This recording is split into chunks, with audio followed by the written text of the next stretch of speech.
Before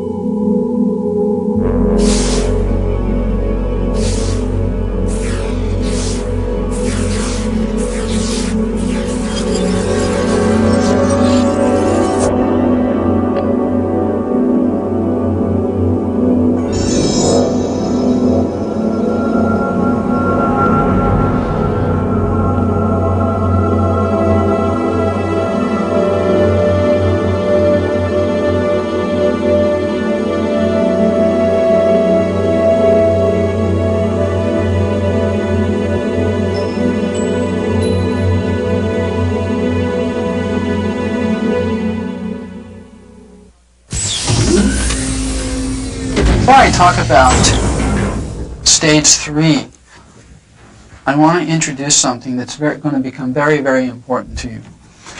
And it's a term that you'll grow to hate and to know well. And it's this, AOL. Analytical overlay.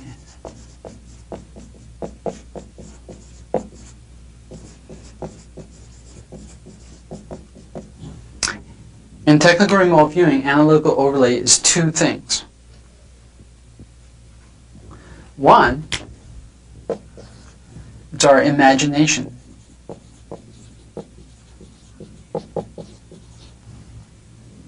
Our creative imagination, always working, rightfully so. Never stops. And it's our enemy in remote viewing. It's our friend otherwise. If this building were on fire right now and there were bars, steel bars on the windows, we'd have to employ creative imagination real fast to help us get the heck out of here.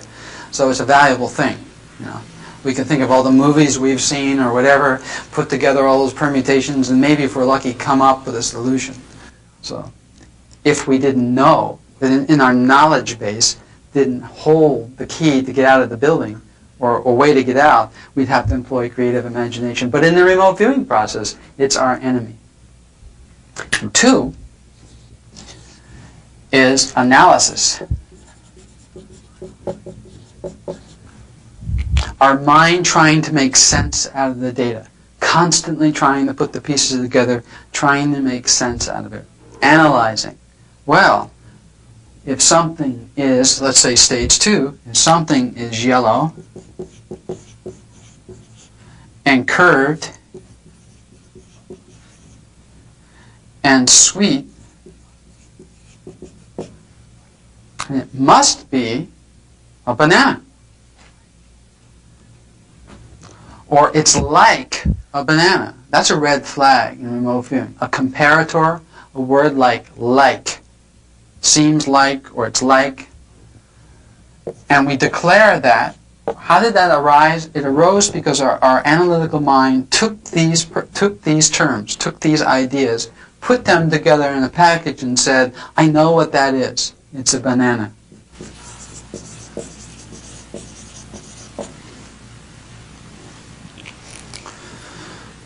Okay? Now we don't care if the target is a banana or not. If we arrived at that conclusion by virtue of of this process as early as stage 2, we declare it as analytical overlay. We know that our mind did that. We dump this. This becomes trash. We throw it in the trash. That's analysis. And one of our big red flags is the word like. Well, it's like this, or it's like that, or it's like the Eiffel Tower. It's metallic and it's high. Well, it must be a tower. AOL, we declare it as an AOL. This little dashed line stands for a break. We're breaking away from the signal line, breaking away from the data stream, and we're declaring this as a product of our own creative imagination and analysis. Banana. When we do this, we drop our pen momentarily. That reinforces the idea that we've broken away, that we don't want that's trash. It's feedback to ourselves. Pick the pen back up and continue. Over on this side of the house, we're dealing with something else, imagination. Our imagination usually presents to us in the form of visuals.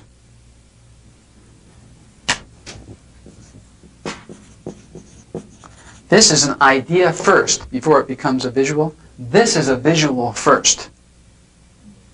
All right? Now, if the visual in your mind's eye is static, not moving, and clear, if it's there, static in that you can return to it in your mind's eye over and over again, and look at it over and over again, it is always imagination. Always. Static and clear. But if the visual is moving, dim, or blurry, and most of all, fleeting, if you just had it and it's gone, that's your target. Okay? And we have lots of tricks like that in this business too. This is analytical overlay. AOL can be, in stage 4, AOL can be a little bit insidious. It can infiltrate. You have to be careful. So whenever you have an AOL, you must declare it. And by that I mean, say you declare AOL,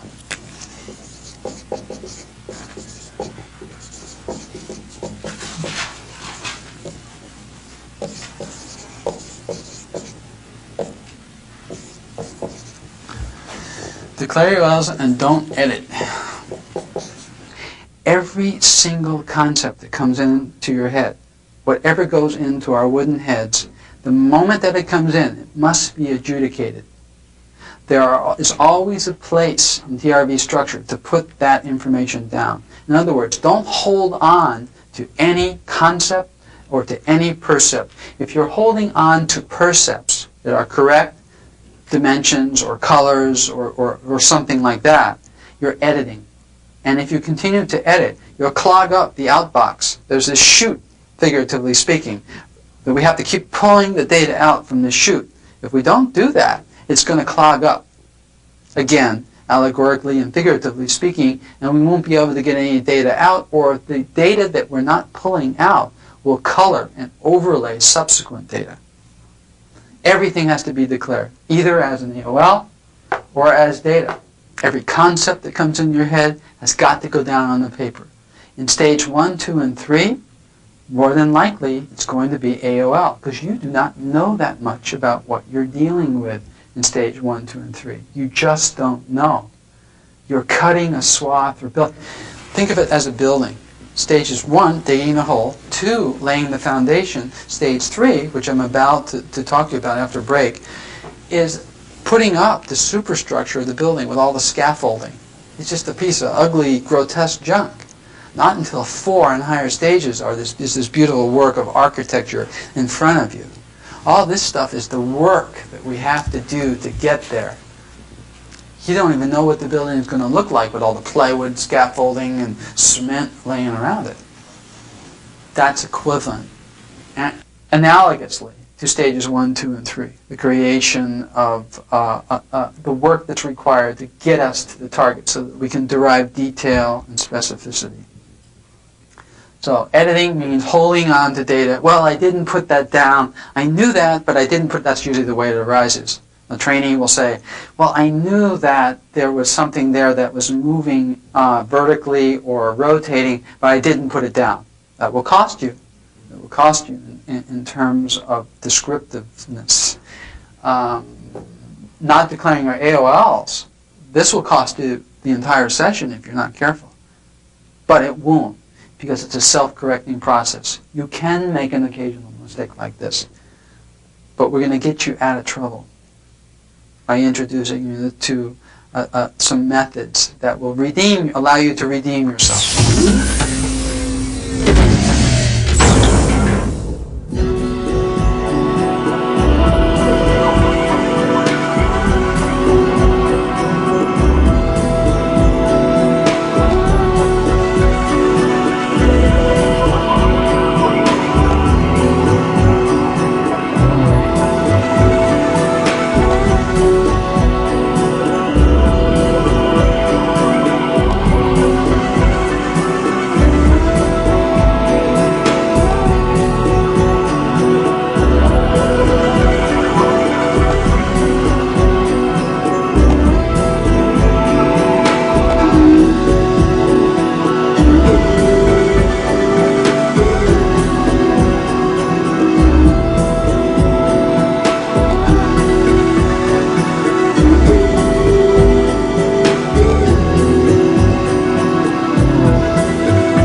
Stage 3 is kinesthetic target contact.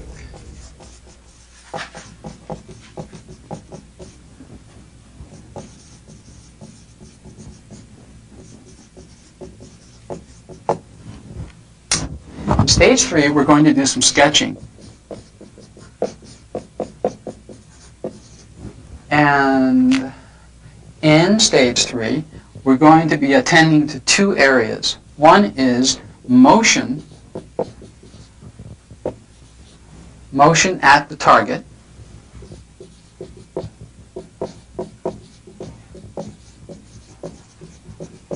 and we are going to be performing movements, viewer movements.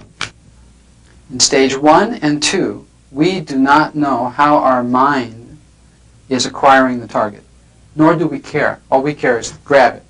Grab a handhold at the site, grab the target.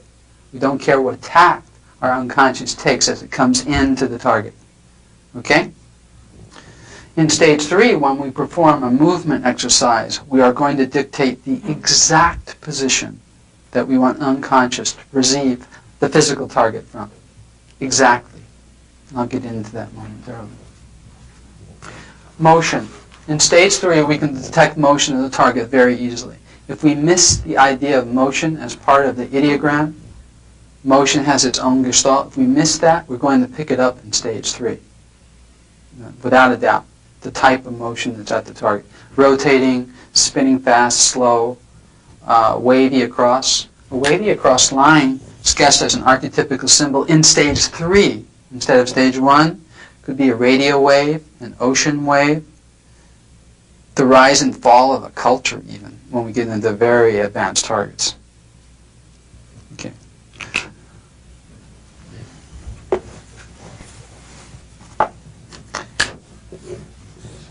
Stage 3, we'll put S3 at the top of the page. In Stage 3, I'm going to ask you to sketch the key aspects of the target. And this sketch takes no more than 15 seconds. It's your body's rendition of the target, and it's a freehand sketch that's executed in the following way. It'll look something like this.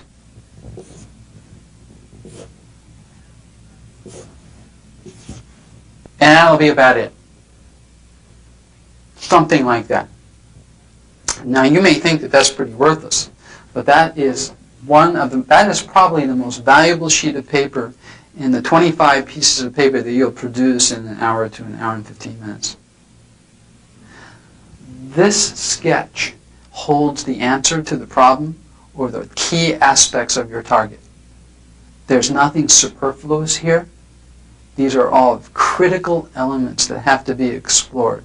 If you put these archetypical things together, like we will later, in what we call an idea template, you will have all the essential elements of information that regarding your target or the solution to a problem. And I am not kidding. But anyway, this is the kind of sketch, and this is what your sketch will look like, something like this. When you execute a sketch like that, I'm going to ask you, okay, these are key aspects at your target or your site. We call this a site diagram. This is your site.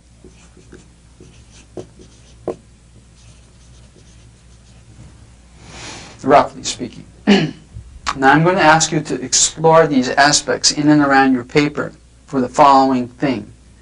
Is there an aspect somewhere in and around your paper, in and around these key aspects, that's more significant?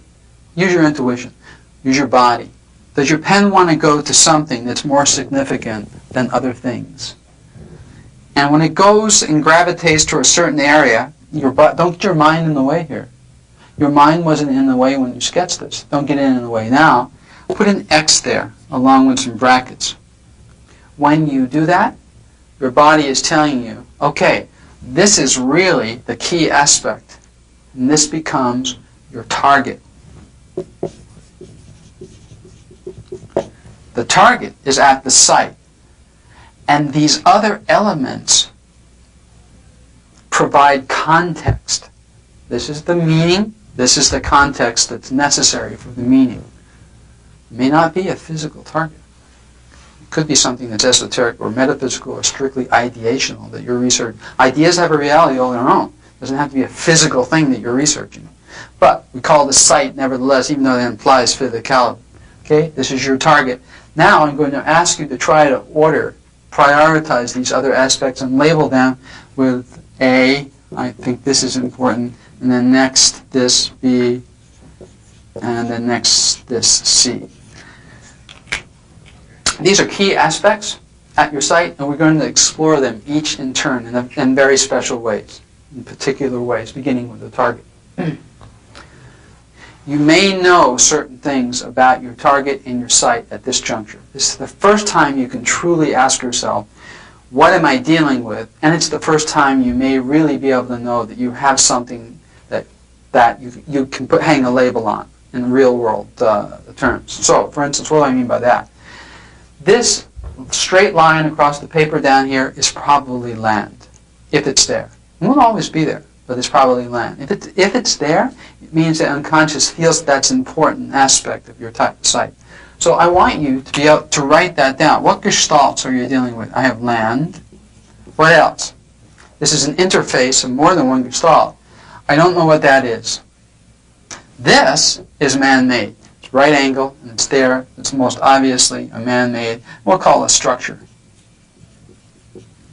As a gestalt, as a name by definition. Okay? I'm not sure what that is. That's about all that we may know that we have, except for that.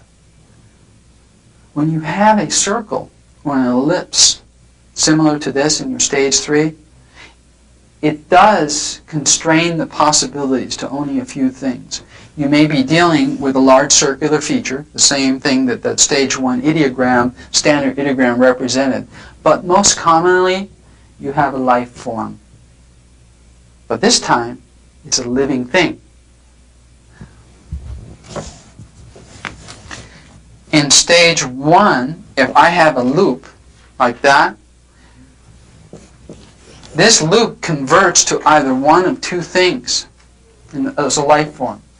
That loop, about 20% of the viewers will put a straight line like that, put down that on the paper. That may be a person. But almost always, at least in 80% of the cases, you're going to have that. And that is the archetypical form of the gestalt, represented by this ideogram, for a person or another living thing. An amoeba, a cow, a horse, a giraffe, a person. Okay? There's one more thing that it could be. It could be a group of people. But then, your stage 1 ideogram should have been an activity ideogram. And your circle will be a little bit bigger. Okay? So there are certain judgments that we can make this early, not prematurely, but this early in the game, at this juncture, about what these symbols stand for. And that gives us some sort of a hook into reality. We've gone from this murky, dark soup of the unconscious down into the real. We're starting to get down here on terra firma. We need more target contact. That's why we begin a series of motion and movement exercises. So as soon as we have this first stage 3 sketch,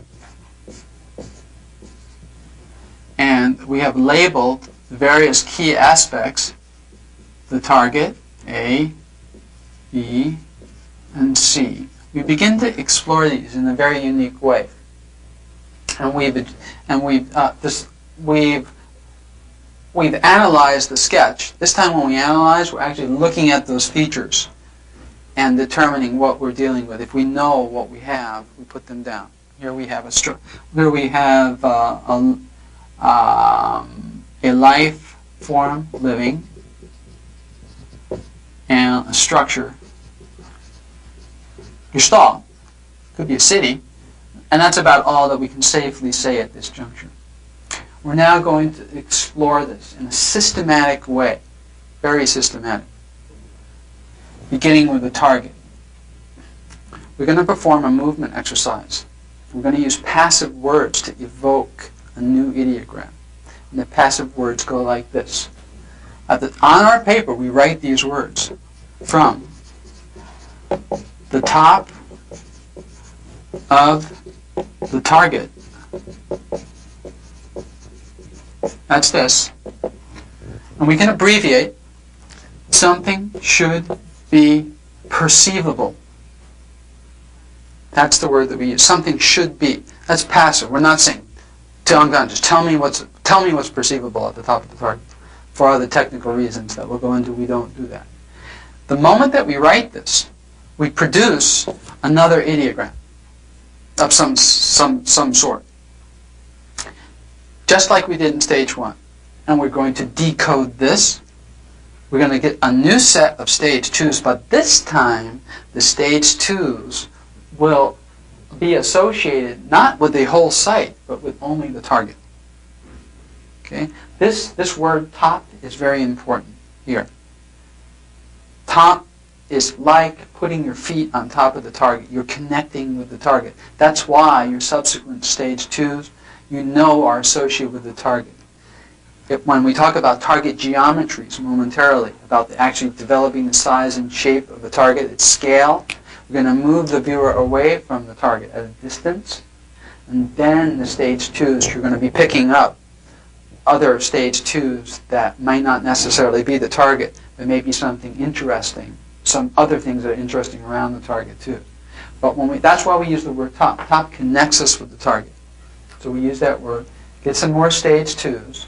And at the end of our stage 2 list, we'll have some dimensions. Perhaps long, cylindrical, rotating, and slow as a speed. That's it. Now we're going to ask ourselves if there are any new AIs. Do I have any new aesthetic impacts? And how does the site make me feel now? Curious. Okay? And we proceed to do another sketch, another stage 3 sketch. But this one is not like this. This first sketch, this all-important sketch, is a freehand sketch. But all the other stage 3 sketches, until you get into higher level problems, are analytical sketches.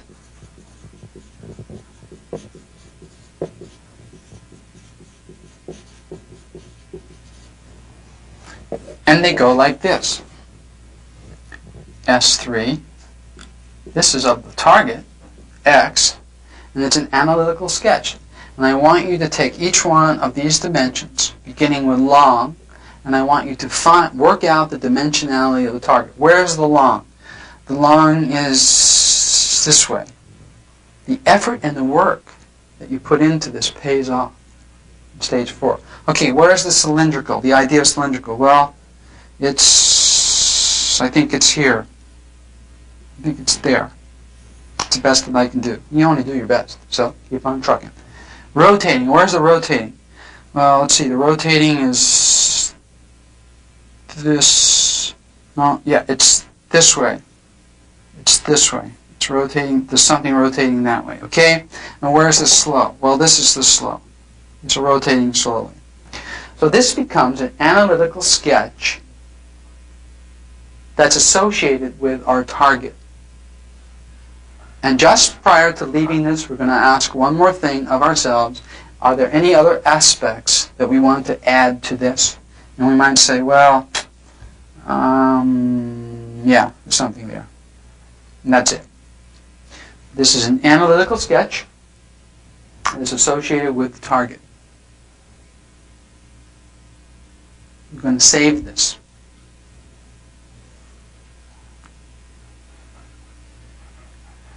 We move from this sketch to stage 4. We're now going to explore the target, what we've labeled as the most significant feature, that by convention we call the target. We're now going to explore this in stage 4. Okay?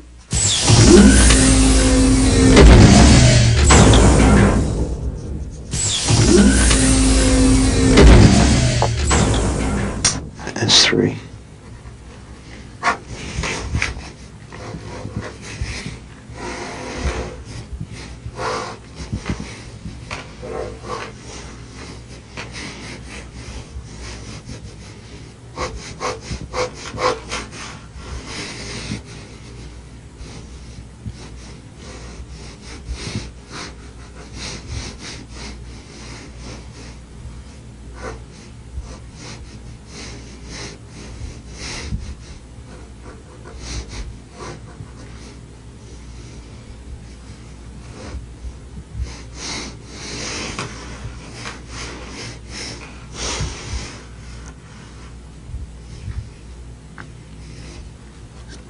target. Could you put brackets around the X?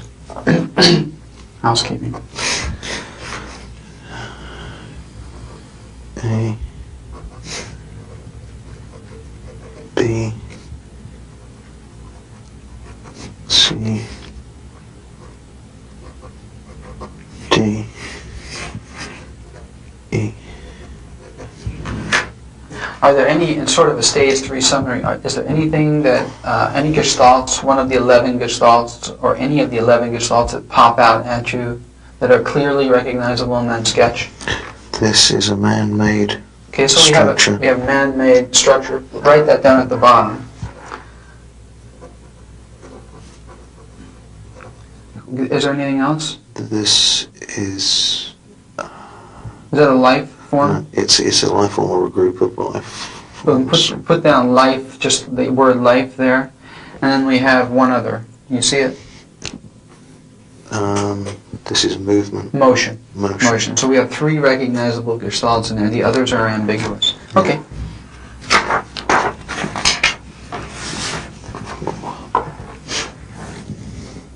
Movement from the top of the target. Something should be perceivable.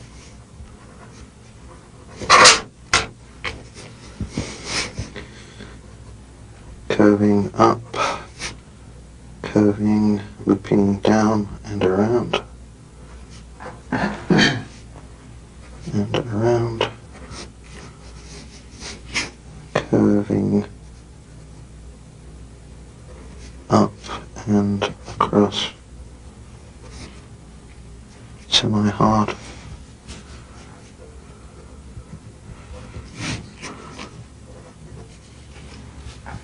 That's too good. White, green, blue, orange, white, textures, airy, fluffy, hard, metallic, rough, edged,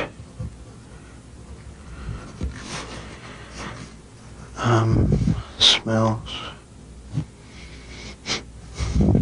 rancid, tastes, bitter, temperatures, hot, humid, dimensions, Sounds. Found? sounds, whoosh, whooshing, rushing, dimensions, round, oblong, diagonal, long, wide, thin, outside, inside, angles, AI, weird.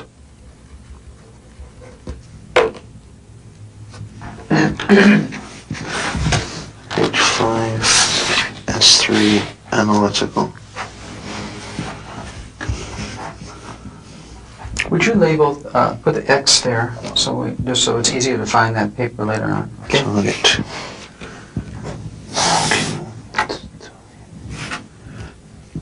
Round. Oblong. Diagonal. Long. Wide. Thin. Outside. Inside. Angles.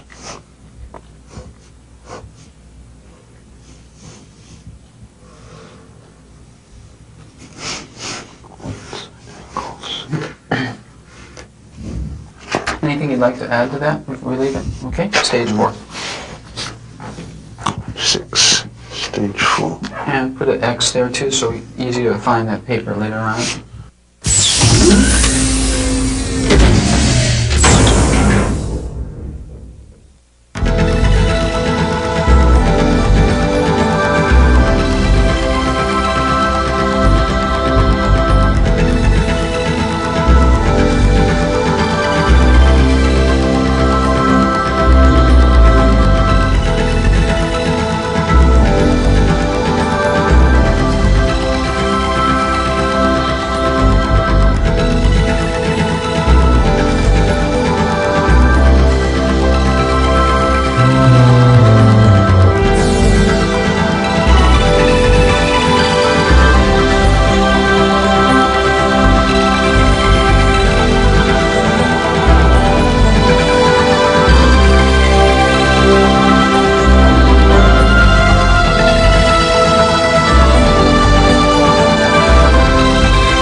We're going to return to this stage 3 sketch again, 3 times, to explore aspect A, aspect B, and aspect C. We're going to put together pieces of a puzzle. We're collecting pieces of a puzzle and we're going to assemble them when we're through with all of this. But right now, we're going to look at and research this target in stage 4. S4.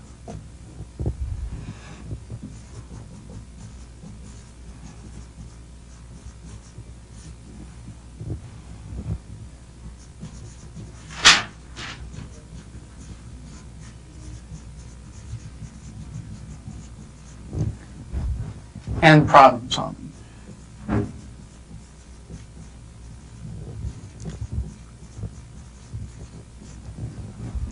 Another piece of paper.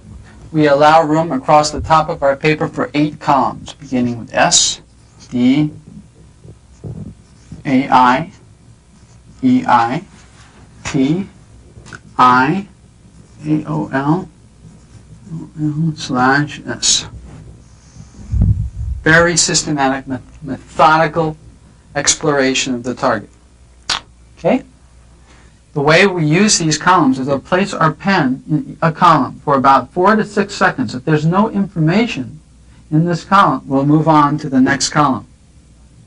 The AI column, we're going inside of ourselves to see if there's any new information. Is there any change in the way that we feel about the target or the site wherever we're at the time? Emotions. Emotions take a little bit longer to percolate up through our sensorium, about 6 seconds. There's a time delay between ideas and emotions. These 4 columns are safe zones. Just like your stage 3 and your stage 2 and your stage 1 information, you can trust that all of your information in each stage 4 columns are pretty much always accurate if you're in structure. If you've attended the structure, you've moved a pace through your steps, you're in the flow chart, you have not closed your eyes, you've kept your pen on the paper, you've declared your AOLs, then you can trust this data. Sensory impressions, dimensions, your own feelings and other feelings at the target area. T and I column are danger zones. Very, very susceptible to AOL, and in fact, this is where your imagination is waiting to ambush you. Use a lot of care and caution before you decide to place something in this column. On that table, when we're using the pen to probe the different columns, do we more or less, we start with the S column. Then as we get our percepts, do we then more or less let our intuition tell us which next column to probe? Yes. And so That's the preferred way of doing it. So we can kind of float from one, but staying to the left, Yes. 4 columns primarily. Try to stay to the left. And just kind of let that float. Yes.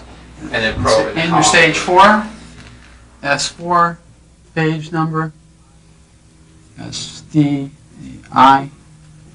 ITI, AOL/S. Okay, my unconscious is directing my pen. I'm going to start to the left, placing information in the S column. Anything there? Yes, yes, yes. No more information. I'm feeling the tug of my unconscious as it takes me to dimensions. It wants to give me a dimension. It wants to give me another sound or a color. And now I've got nothing here. I wait for about 4 or 5 seconds. There's still nothing.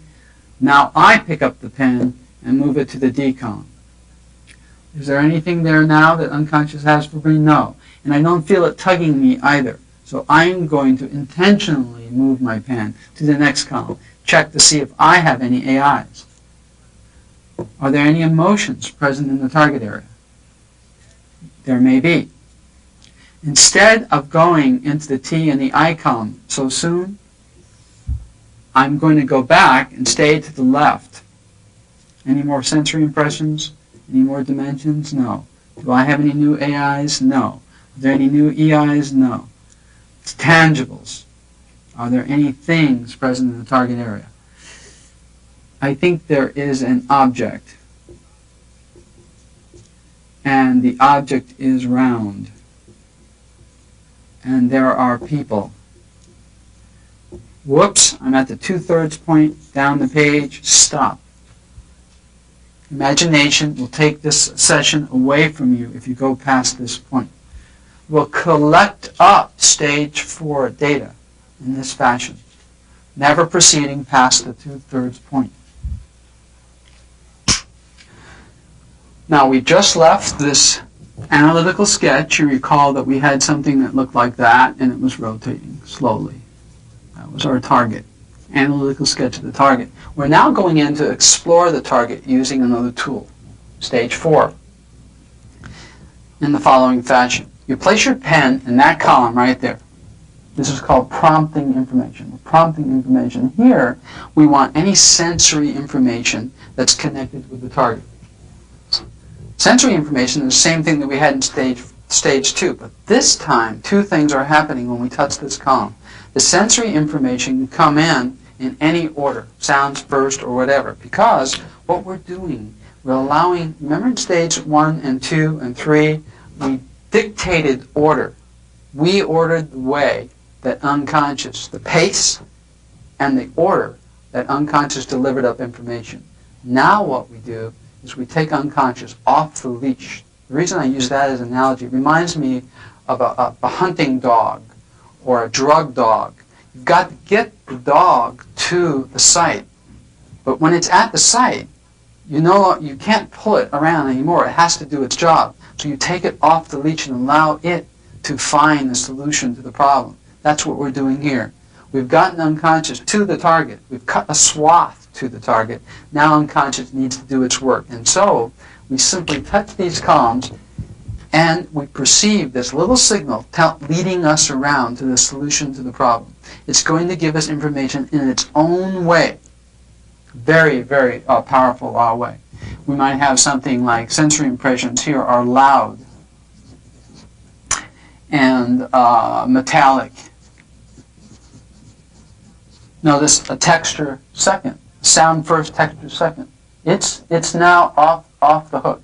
It's delivering up information the way it wants to solve the problem. And it is the master problem solver. It's also our best friend. You can trust it. Loud, metallic. That's it. There's nothing else here. Unconscious is saying, come over here to the dimension column. Left to right, top to bottom, now long, and again cylindrical, and hollow. Okay? Loud, metallic. Loud, metallic, long, cylindrical, hollow. This is a cluster of information. Remember in stage 2, unconscious was bouncing all around. Now, it's stopping and pausing. For instance, instead of having black here and a green here, it's pausing here, taking its time and saying there's something at the target connected with your target that's black, metallic, hollow, squat, low. And then it will move on to something else. So this information forms a cluster. It's a cluster of information, in this case, that relates to the description of a physical object. Would you write that on your sheet? No, you don't write cluster. Yes. Dimensions, the same thing. Only this time we have added dimensions. Things like quantity, a few. There are some things at the site and there are few of them, or many. Okay?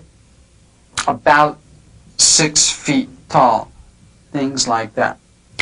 AI, aesthetic impact, you remember that from stage 3. This time, however, when you put your pen there and you go down into yourself to ask yourself how you're feeling about the target at this juncture in time, now your feelings, your subjective ideas vis-a-vis the target will generally reflect quite accurately the way you really would feel were you actually at the site.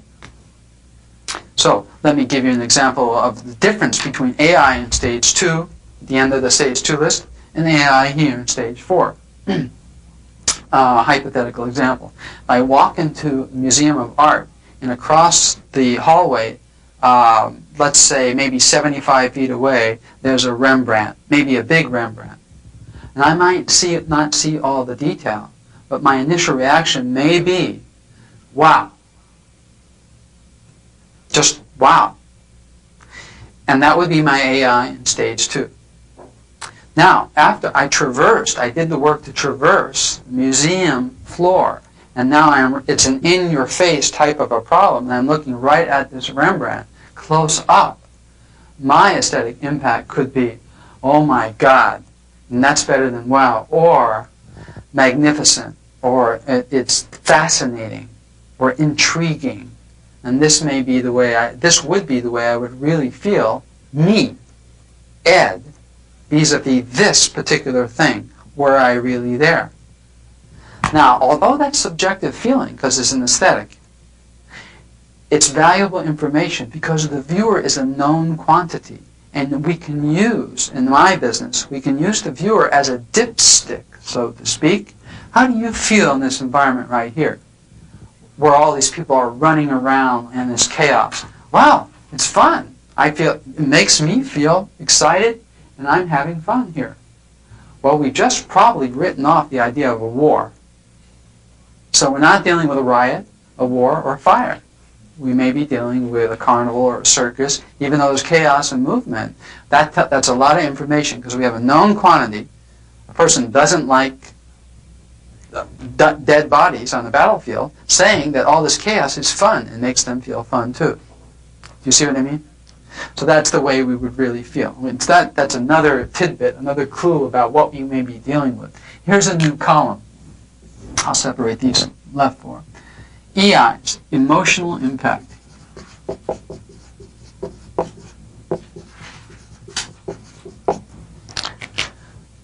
What are the emotions present at the target or the site or whatever aspect I'm dealing with? These are mine. These are someone else's. We'll pick up emotions long before we pick up the source of the emotions. If there are people at a site, we'll pick up their emotions before we even perceive them as physical things. We'll get the emotions first. Our antennae work really well that way. We're very sympathetic and empathetic, all of us, to that. Be careful, though. Animals have emotions, too. If you're picking up things like terror or horror or fear or terror, you may be dealing with a slaughterhouse or an abattoir. It may not be humans. It may be animal emotions. Also, be careful of another thing. Emotions tend to percolate through time. As in the case of, say, Gettysburg, truly consecrated ground. A terrible battle occurred there. If one remote views Gettysburg right now, It's about, it's almost, it's getting dark in Gettysburg. The park is closing. We're on the West Coast. Gettysburg, Pennsylvania is on the East Coast. The park will close. The National Monument will close. There's nobody there. But if we constrain the remote viewing trainee to remote viewing Gettysburg, Pennsylvania, the battlefield, right now, in the present, and we can do that using proper cueing, the viewer may pick up on a tremendous amount of horror and terror, even though the actual battle that consecrated that ground was hundreds of years ago. Okay? Many, many decades ago. So be careful when you're there. How will you know? Well, you won't find any people. You will not be able to sketch or draw people. You'll perceive the emotions. If people were really there, we can sketch and draw the entire site the way it really is, the physicality of the site. So watch out. Careful. Those 4 columns to the left are safe columns. Here is where imagination will ambush you. These 2 columns right here. This is your danger zone. Tangibles, T. Physical things. Car, truck, building, camera, table. Don't put anything down there like that unless you have justification for it. What do I mean by justification? Does the data over here, the elemental data, support and justify what you just put down in the T column? Let's take something simple like a table. Table. Tangible. There's something at the site that is a table. I'm saying there's a table there. Well, if there's a table there, then you better darn well have something over here that's flat, low,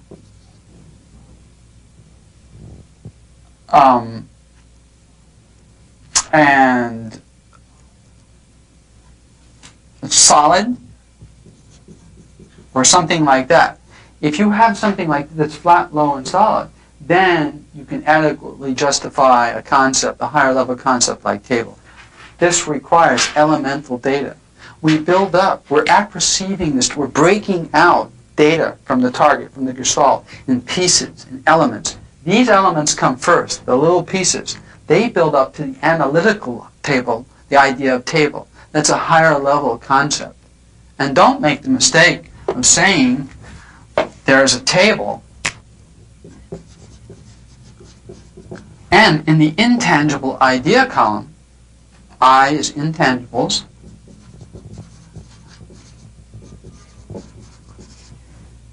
table, chairs, people, meeting.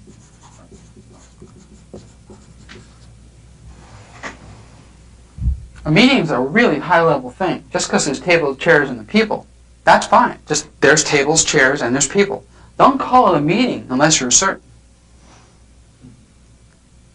We're going to teach you how to be certain. But don't jump to any conclusions about the data. Be safe and not sorry. What's safe mean? Stick it here. AOL. Say, nah, that's too dicey. I think I'm analyzing. Move this over to the analytical overlay. Drop your pen for a moment and pick the pen back up and move on. Intangible ideas about the target. Tangibles would be, you would go from the general to the specific. You might have a structure, and the structure may be a building, could be a house, maybe a building, and the building may be a house. So, general to the specific. Higher level concept to the specific. The gross characteristics first. More detail, all right? Specific to the detail. That's the way that we naturally process the data. We're coming closer to the target. We're starting to narrow the focus down. We can't have detailed things in these columns without justification and over here to the left. Not to be too pedantic, but let's say we have a person who is sitting. Sitting is an intangible idea. You can't touch sitting. So this goes in the I column, general rule of thumb. Writing, and they are writing a letter. Now, where do we put letter? Physical thing. All right? Or they could be writing, and the next percept you may get is the idea of love. Does love go there? Is that the right place for love? Either there or AOL, I don't know which one. Might not be AOL. Probably at this juncture, if it's coming fast enough, it probably goes down into the data columns. But if the person is, let's say, an author and writing a book, then that's the right spot because it's an intangible idea. The person's merely writing about the idea of love. However, if it's a love letter, then it goes over here because the person is experiencing the EIs, the emotions present on the target, are love. They're experiencing that and they are writing about it. It goes in both places. They are feeling love because they're writing their love, their beloved, and they're writing about love. So it goes in both places.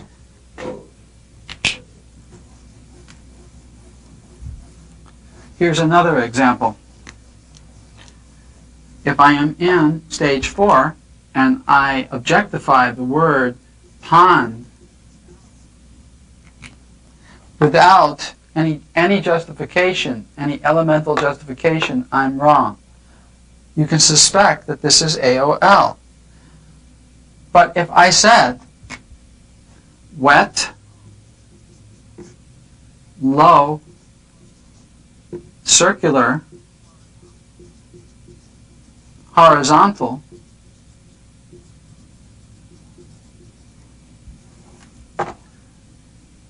T, water, then I may be justified in placing the idea of pond on my paper.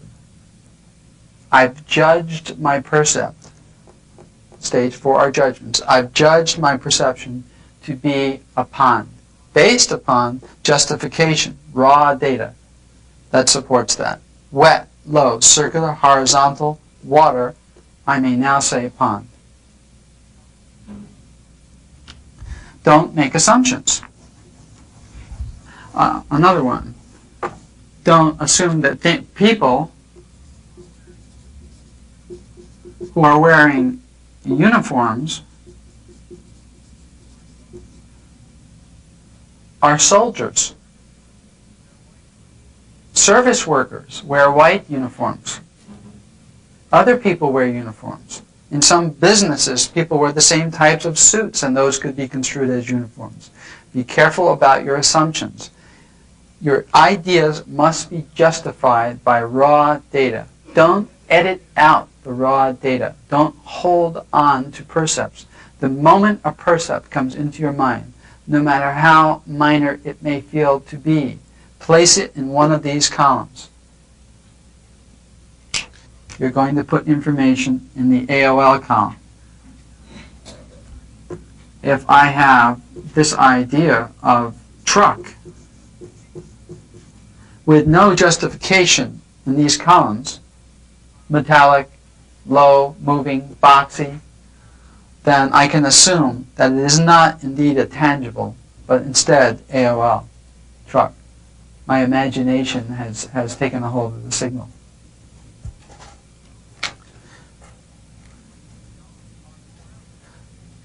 Don't arbitrarily place your pen in the AOL column. Skip it, because you're inviting AOL if you do that. Think about what we're doing. We're using our pen to direct where we want our unconscious at any given time. We're exploring systematically, exploring the target or the site for these different percepts. And we're objectifying them or writing them down in these columns. If you think about what it means to place your pen in the AOL column. You're inviting your own imagination to help you out. And that's what we don't want. Remember, don't forget to declare your AOLs. Any AOLs at any time. Analytical overlay of the signal. The signal that emanates from the pattern of information felt as an impulse. This is the signal. Analytical overlay of the signal is the way we define this column. What do we mean here? When our unconscious, our personal unconscious minds, that portion of our minds, acquires data, the data is acquired as a perception. This perception has no word value. There is no word associated with the perception. We must go from the right brain, our right brain modality, where we perceive the percept, to the left brain and look for, in our lexicon, in one's personal thesaurus, a word to give a name to the percept. If we have a perception and no name for that perception, what do we do? For instance, one of the reasons it's difficult to teach technical remote viewing to young children is because their lexicon is very small. They do not have a plethora of terms available to them. They have the ability, the same ability as an adult, to perceive patterns of information without any problem whatsoever, but they have no label to put on the percept. So, for instance, if a child were to remotely view a person who is grieving, the child may not understand the idea nor have ever confronted the idea in their own experience of grief. And so a small child might say, there is a man who feels bad. Feels bad is as close as the child can come to what they are perceiving. For us, when we run into that problem, at the pre-conscious level, our mind searches for a term. The level at which I'm choosing my words right now is the pre-conscious level of our mind. I'm not consciously choosing my words. Why did I just say choosing instead of selecting? There's an automatic process just prior to conscious awareness at the pre-conscious level that decides which word to use. It's at that level where my library or my lexicon, my personal lexicon, exists. If I do not have a word for what I'm perceiving, just like the example of the child, but I know that I have the signal, and I know that I'm in structure and on target, I'll place the next best word that I come up with in this column. I'll invite my imagination to help me out. I will not try to struggle with defining the term. So for instance, if my target is a thermonuclear weapon, and I'm seeking to determine what the interior of the weapon looks like, the weapon design, I'm going to turn my attention to the interior of the weapon and perhaps look at it just prior to its explosion, when it's arming itself. And my data may be metallic sounds, swishing as a sound, spinning as a dimension. So that would be more or less a movement dimension, a movement. Yeah, oh yes, all movements are here. Spinning. And then I may perceive it to be a vortex, but I'm not sure about vortex.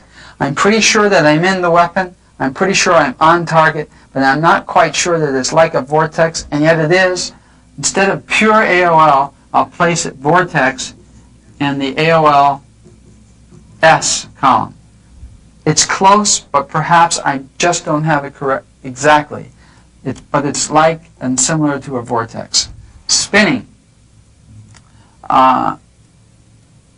Cylindrical.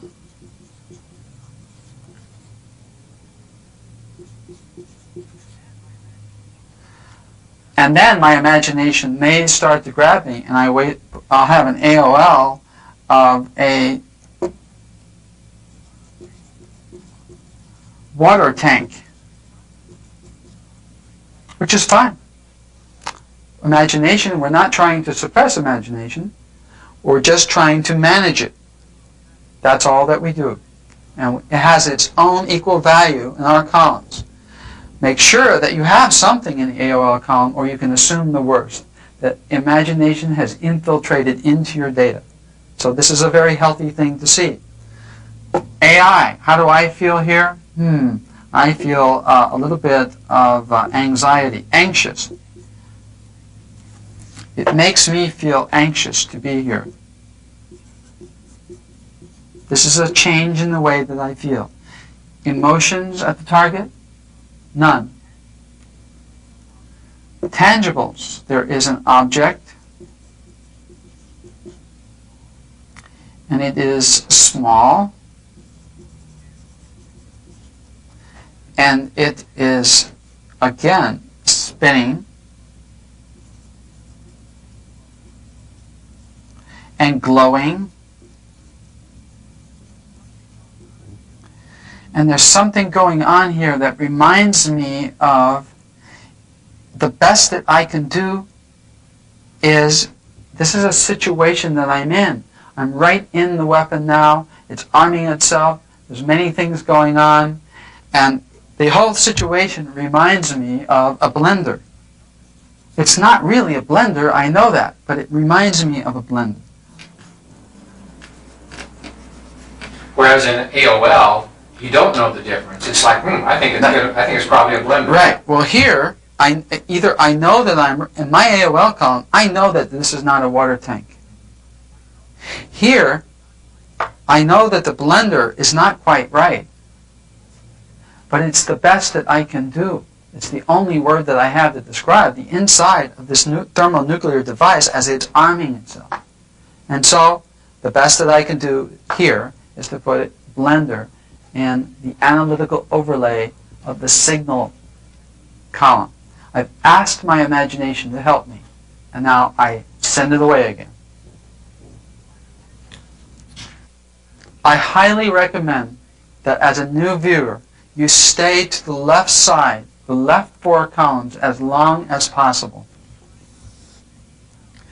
Try not to venture out into these 2 columns until your skills grow, because it's very difficult for a new viewer to accurately determine whether something is real or imagination.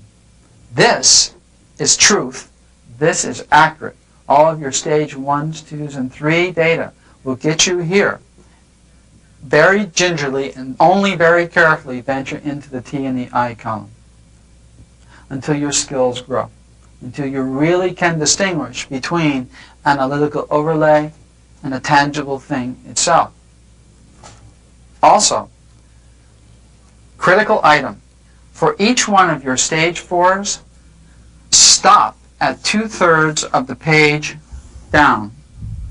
Do not go any further on your page. If you begin at the top of a clean white piece of paper, don't go any further than the 2/3 mark, because you will not be able to stop imagination from taking over the session at that point. Your creative mind has waited long enough, and it is now going to jump in here in no uncertain terms. We frustrate our own imaginations and our creative analytical mind by stopping at the 2/3 point. This way we have very trustworthy data. After this point, we perform another movement to a different aspect of our sight. That way, if our imagination has compiled a picture and is ready to drop that whole basket of ideas on us, false ideas, we frustrate it and we make it drop the whole basket by stopping at the 2/3 point.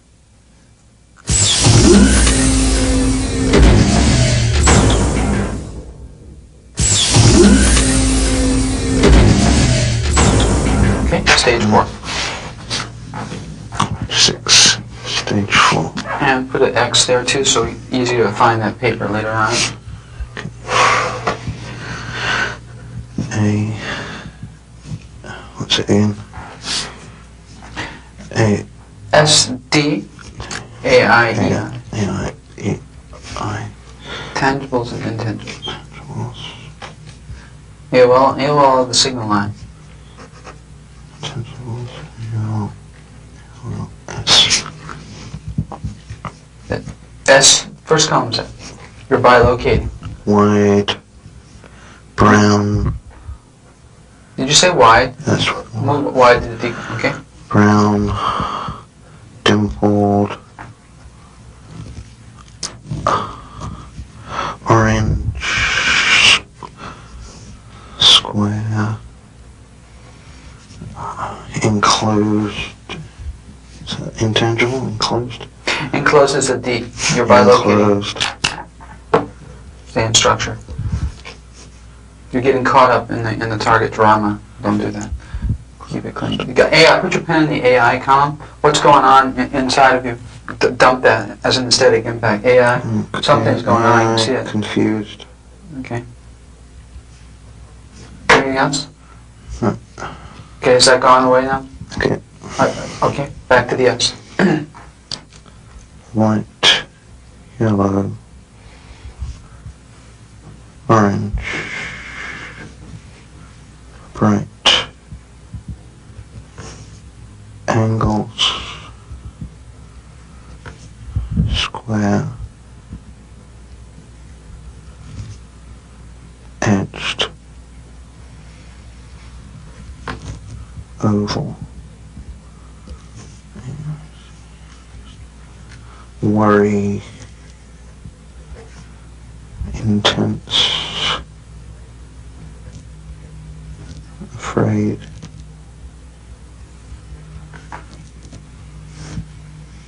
person, male, old,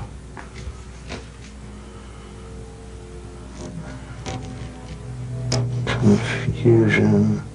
Is confusion an EI or an intangible idea? It's an intangible idea. An abstract idea? Goes in the icon. Confusion.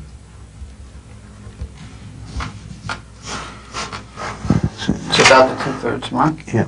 And we back up. Do you need a break before we move into? Yeah. Put down break at 12:02. Okay.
way that we frustrate imagination in analysis is stop at the 2/3 point. Right there. We stop and we move on and now explore another aspect. In this case, the next one in turn, aspect A. We apply the same process from the top of aspect A, something should be perceivable, produce a new ideogram, decode it, new set of stage 2s that are attendant with aspect A, a new analytical sketch based upon the dimensions that were derived here, and 2/3 of a page of stage 4, this time on aspect A.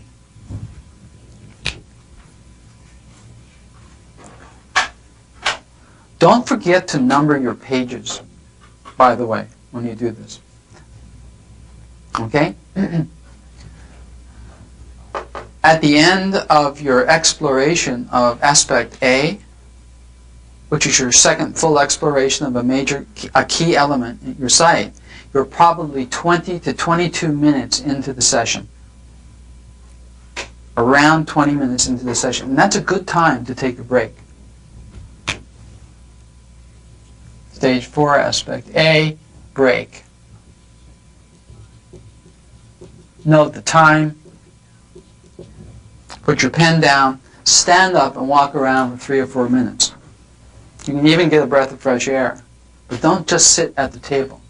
Get up, get the blood moving in your legs so you can stay alert and refreshed. This is a process that requires a high degree of attentiveness and alertness. The more alert you are, the better your work is. At the end of 2 or 3 minutes, or 5 minutes if you choose, come back in and pick up your session again at aspect B. With a movement exercise, of course. From the top of aspect B, something should be perceivable.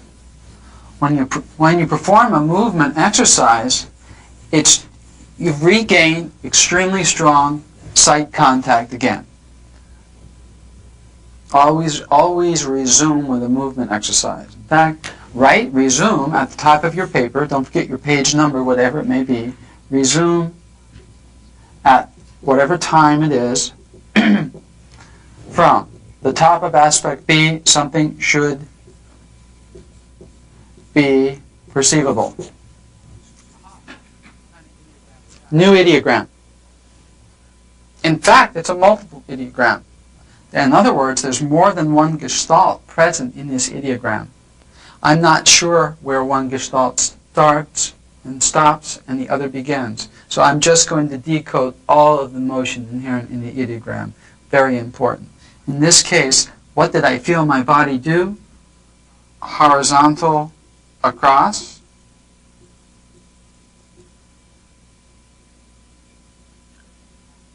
Peak. Curving back. Notice that I'm not looking at my ideogram and dissecting each of the line segments. I'm not analyzing my ideogram. I'm recapturing the way it felt to produce it, each part of the ideogram. Don't forget this. It's critical. It's critical to the success of your session. Curving back, curving out, peak again, curving around this time, curving up, angle, horizontal, curving across. I've recaptured all of the motion inherent in the ideogram, all of the motion inherent in that particular gestalt. A new set of stage 2s is required. Another set of dimensions. In this case, it will probably be complex. Flat, open, angular, wide, curved, squat, oval. Each of these dimensions is now converted into a new stage 3 analytical sketch. Each time you do a movement, this is the way you'll proceed through stage 3 to your analytical sketches.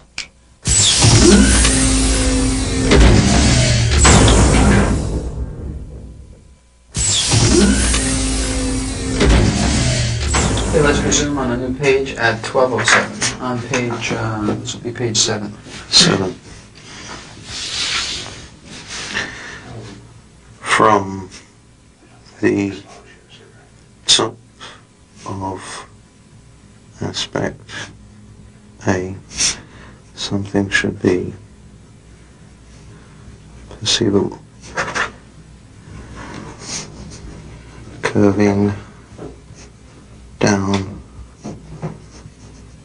angle, curving up, curving around,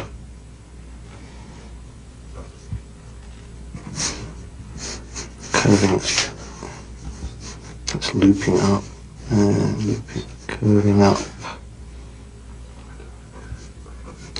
curving over, moving down.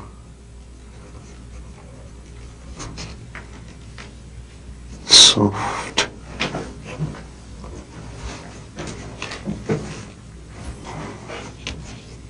S2s. S2s. Green, blue, brown, aquamarine,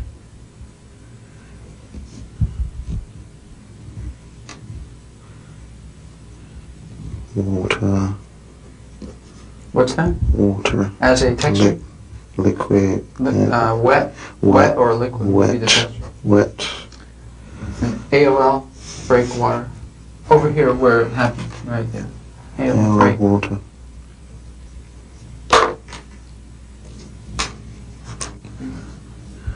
Smooth, Smell it and taste it. salty, sweet, temperatures, humid, sounds, trickle,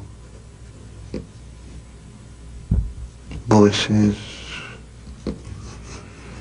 dimensions, round, vast, immense, moving, oval, outside, wide, thin, undulating, AI break, interesting.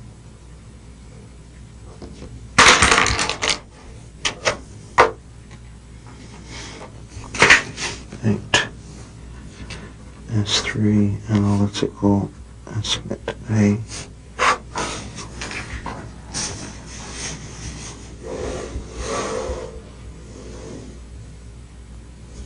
Round. What is that, the round? Round. No. Vast. Immense. Moving. Moving. Oval.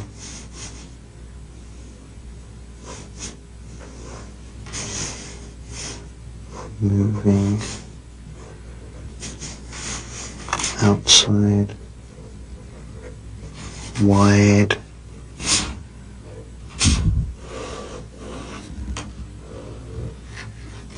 Thin.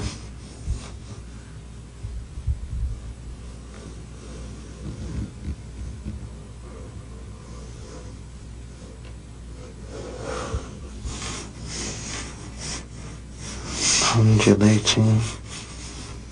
It's undulating. Undulating. Undulating. Label that, please. Undulating. Anything you'd like to add? Stage 4. Page 9. Stage 4. Aspect A.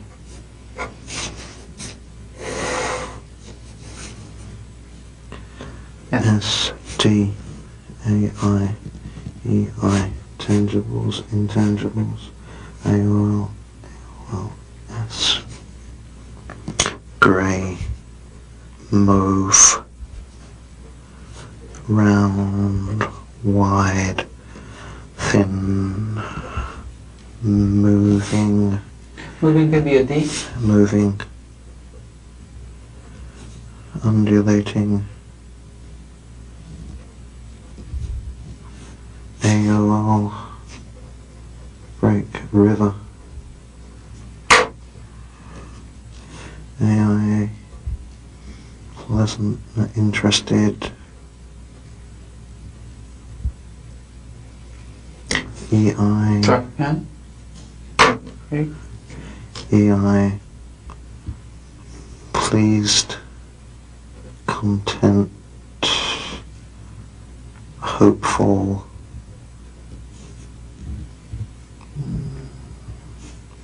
intangibles, people, meeting, intangible, important,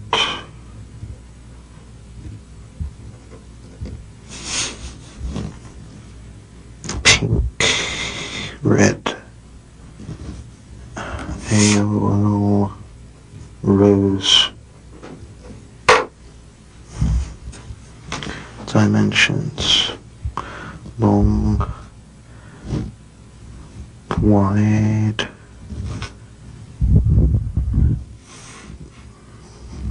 building,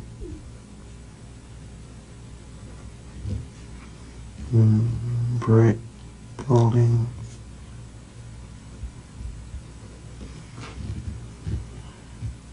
enclosed, That's a D.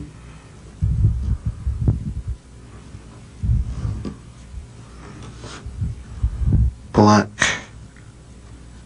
metallic, AOLS, box-like,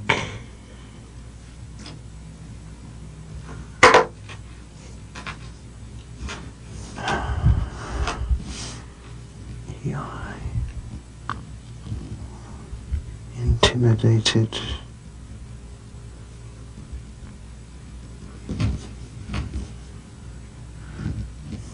hopeful,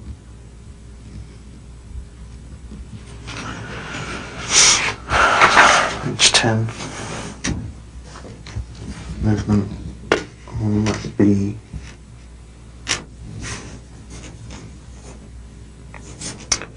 from the top of aspect B, something should be perceivable.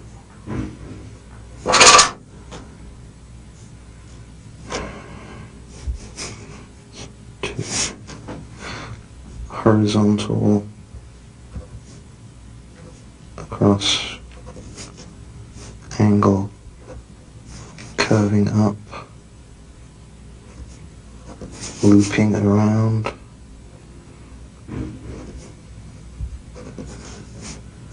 angle curving up, semi-hard,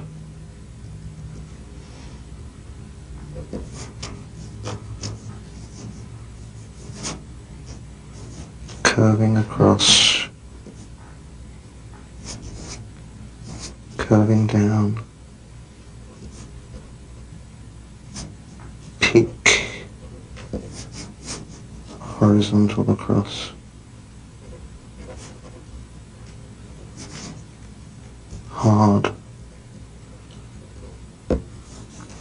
S2s, black, grey, brown, metallic, rough, hard, dense, angled, thin, moving, stripes, stripy,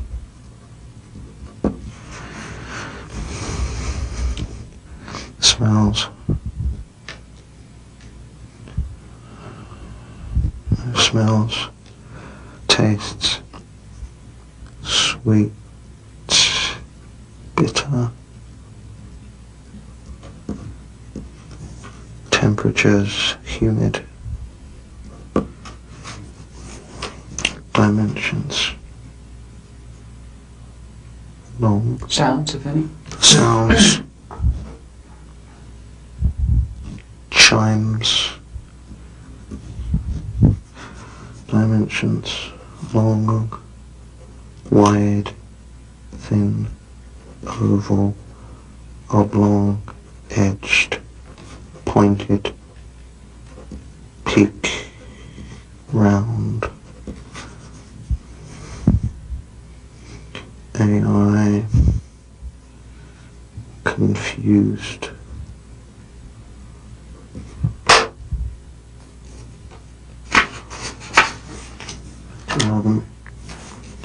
S3 analytical aspect B.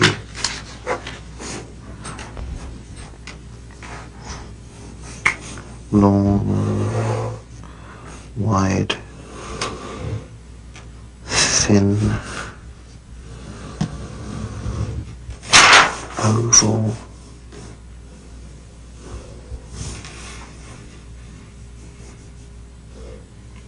motion, oblong,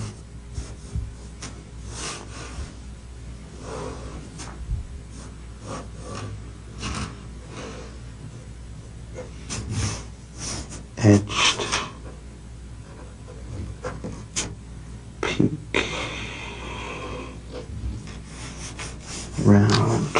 Wait, does the peak go vertical down like that? Do you need another piece of paper?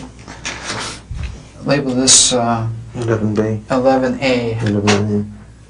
Check one more time to see if it does that after the peak, or if the edge of the paper made you do that. It did make me do that.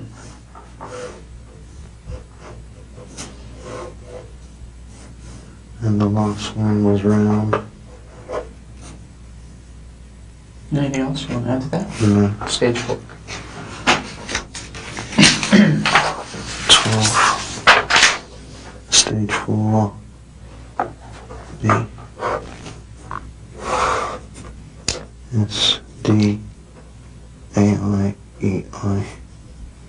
Tangibles, intangibles, ARR, ARL. S.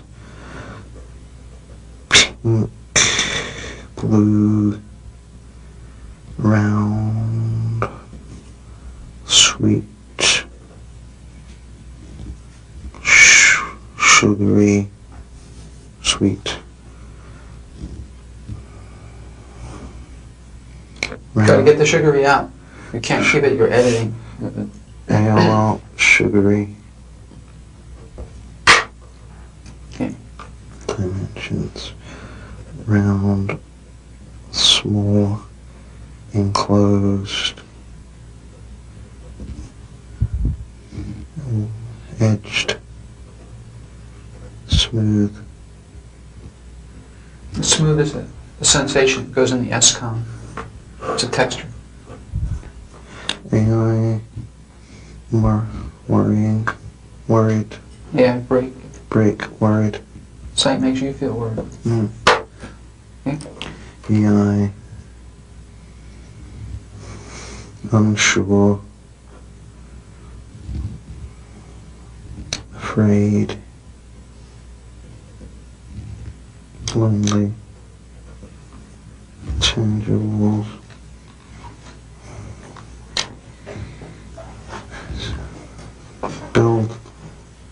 Building. Small. Tangibles. Far away. Far away.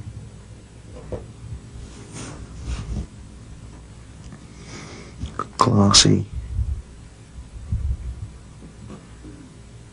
Transparent.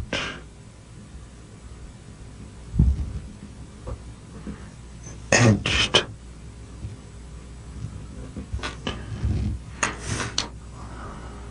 Object. Object.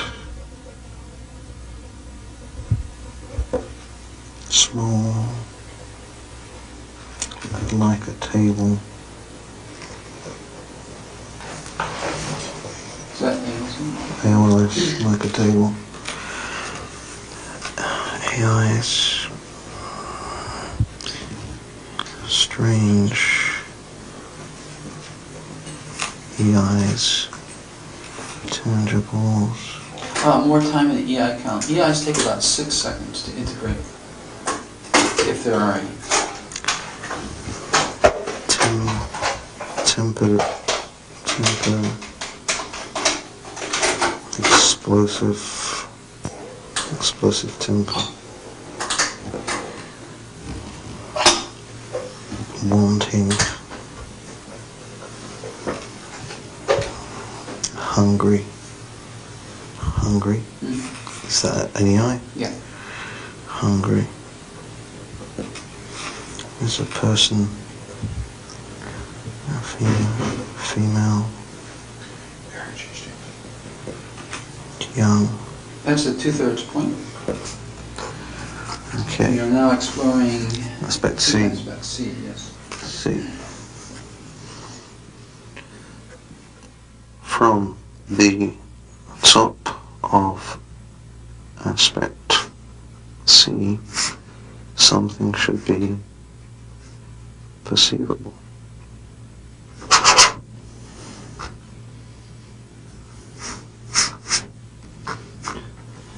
Diagonal up,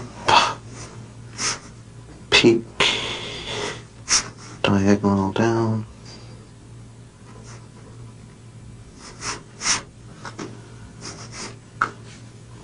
horizontal, across and up,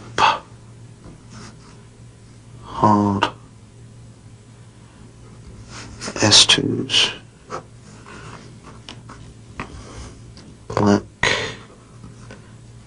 brown, grey, green, rough,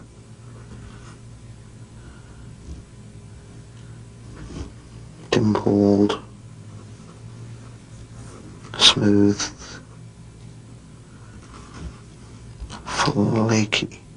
flaky, crumbly,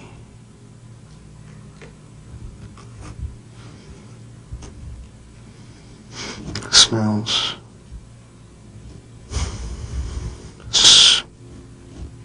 acrid, taste nothing, sounds, voices, singing, dimensions, long, thin, peak, angle, wide, straight, diagonal, boxy, boxy, oblong, AI, familiar, AI break, familiar, page 14, S3, analytical, aspect C, long, thin,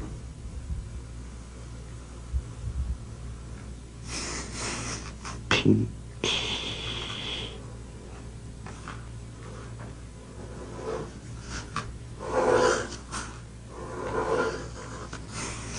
angle,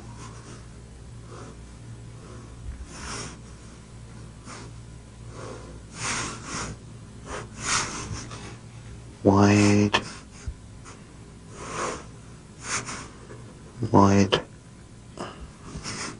straight,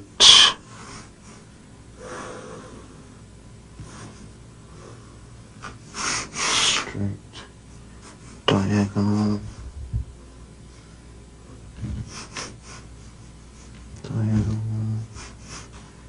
oblong,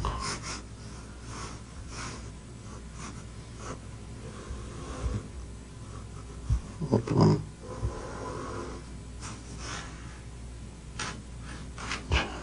Anything you want to add? motion, Stage 4. 15, S4, aspect C,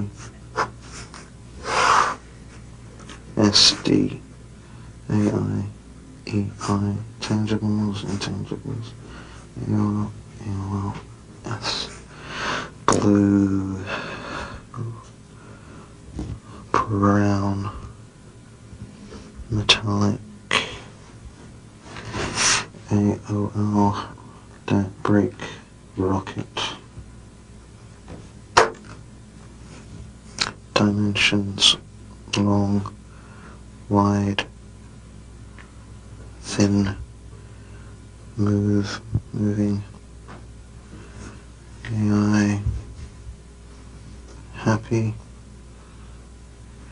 EI, Drop pen. EI, intense,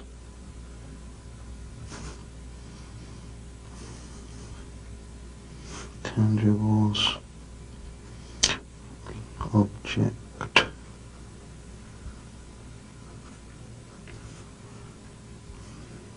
Don't put brackets around object.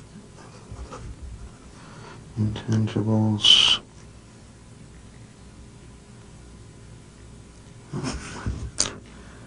grey, black, square, inside,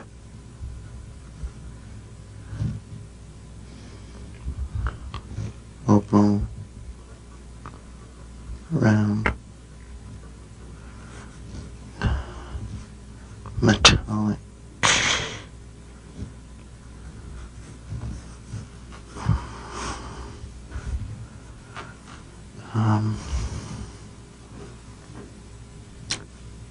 runes, enclosed runes, Okay, enclosed, we go back over in the D column. That enclosed, really pays off. The then. okay, red, bright, light, hot,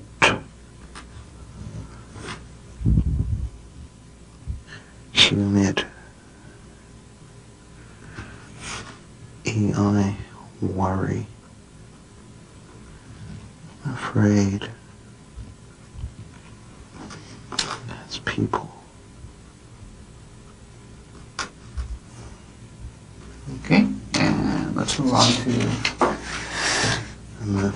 aspect D, Actually, I think I'd like to do a template early and not explore aspects D and E. okay, I'd like to just go ahead with a template now. So let's move on to an idea template on page 16. okay. You want to orient your page that way, okay?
Before I talk about stage 3, I want to introduce something that's going to become very, very important to you. And it's a term that you'll grow to hate and to know well. And it's this, AOL. Analytical overlay.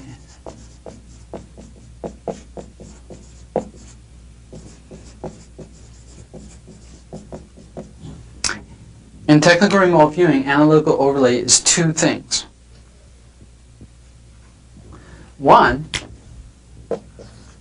it's our imagination.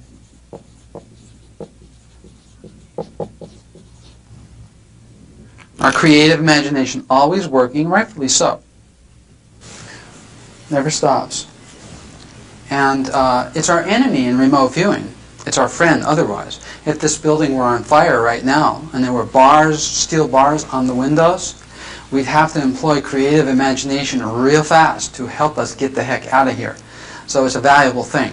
You know, we can think of all the movies we've seen or whatever, put together all those permutations, and maybe if we're lucky, come up with a solution. So if we didn't know, that in our knowledge base, didn't hold the key to get out of the building, or a way to get out, we'd have to employ creative imagination. But in the remote viewing process, it's our enemy. And 2 is analysis. Our mind trying to make sense out of the data, constantly trying to put the pieces together, trying to make, do not know that much about what you're dealing with in stage 1, 2, and 3. You just don't know. You're cutting a swath or building. Think of it as a building. Stages 1, digging a hole. 2, laying the foundation. Stage 3, which I'm about to talk to you about after break, is putting up the superstructure of the building with all the scaffolding. It's just a piece of ugly, grotesque junk. Not until 4 and higher stages is this beautiful work of architecture in front of you. All this stuff is the work that we have to do to get there. You don't even know what the building is going to look like with all the plywood, scaffolding, and cement laying around it. That's equivalent, analogously, to stages 1, 2, and 3. The creation of the work that's required to get us to the target so that we can derive detail and specificity. So editing means holding on to data. Well, I didn't put that down. I knew that, but I didn't put, that's usually the way it arises. The trainee will say, well, I knew that there was something there that was moving vertically or rotating, but I didn't put it down. That will cost you. It will cost you in terms of descriptiveness. Not declaring your AOLs, this will cost you the entire session if you're not careful.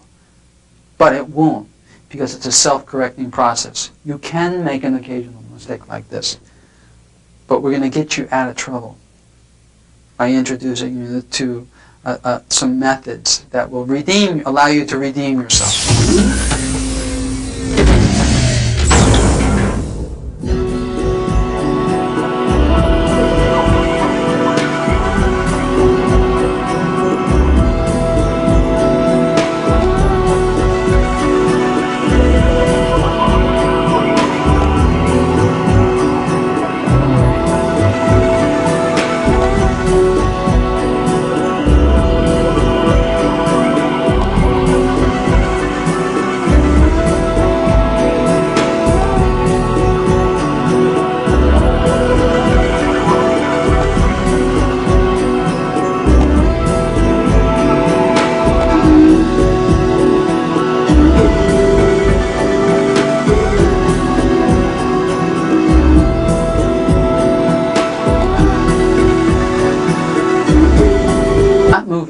Clear. If it's there, static in that you can return to it in your mind's eye over and over again and look at it over and over again, it is always imagination. Always. Static and clear. But if the visual is moving, dim, or blurry, and most of all, fleeting. If you just had it and it's gone, that's your target. Okay? And we have lots of tricks like that in this business too. This is analytical overlay. AOL can be, in stage 4, AOL can be a little bit insidious. It can infiltrate. You have to be careful. So whenever you have an AOL, you must declare it. And by that I mean, say you declare AOL,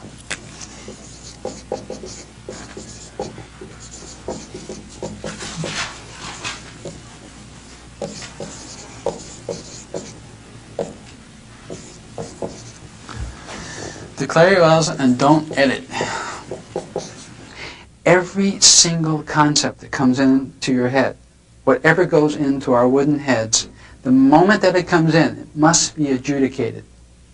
There is always a place in TRV structure to put that information down. In other words, don't hold on to any concept or to any percept. If you're holding on to percepts that are correct dimensions or colors or something like that, you're editing.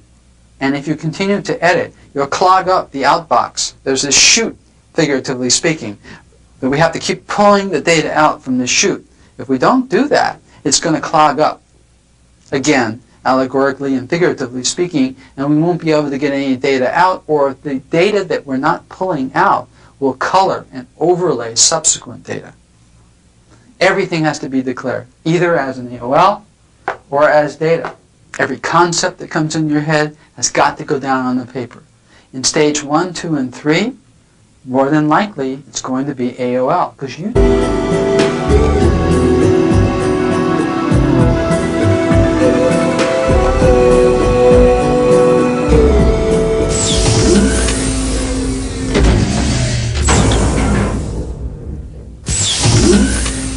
Stage 3 is kinesthetic target contact.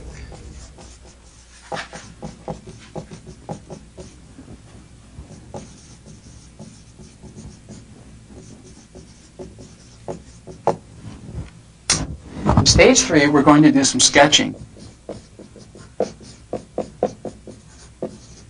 And in stage 3, we're going to be attending to two areas. One is motion at the target,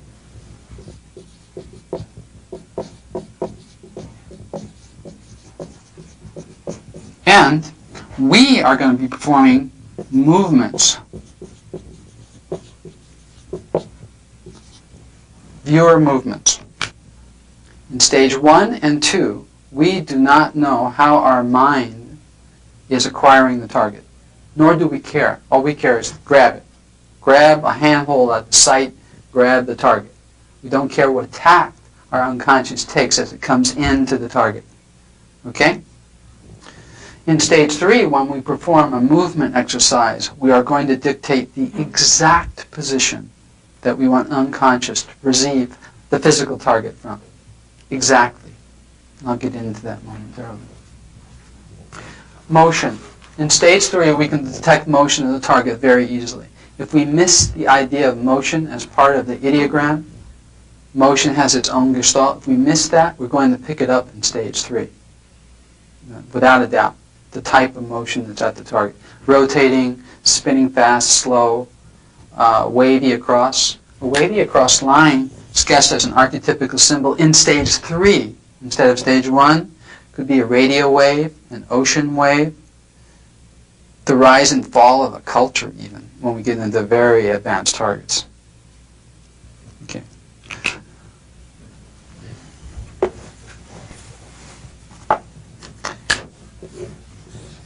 Stage 3, we'll put S3 at the top of the page.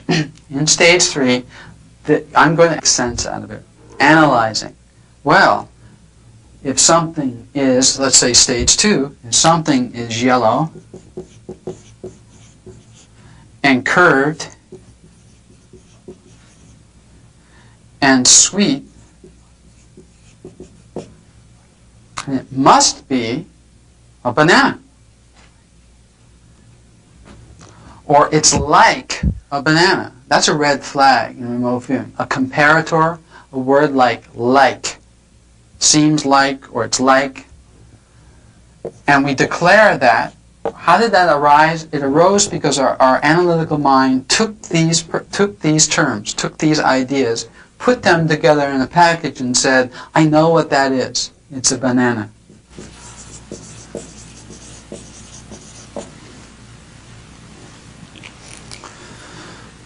Okay? Now we don't care if the target is a banana or not.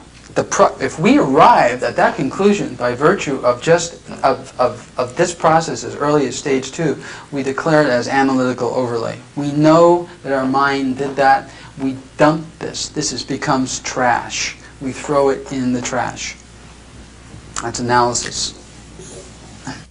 And one of our big red flags is the word like. Well, it's like this, or it's like that, or it's like the Eiffel Tower. It's metallic, and it's high. Well, it must be a tower. AOL, we declare it as an AOL. This little dashed line stands for a break. We're breaking away from the signal line, breaking away from the data stream, and we're declaring this as a product of our own creative imagination and analysis. Banana. When we do this, we drop our pen momentarily. That reinforces the idea that we've broken away, that we don't want that, that's trash. It's feedback to ourselves.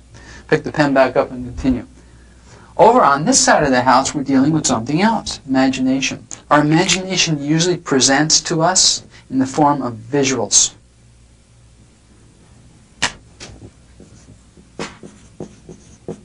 This is an idea first before it becomes a visual. This is a visual first. All right?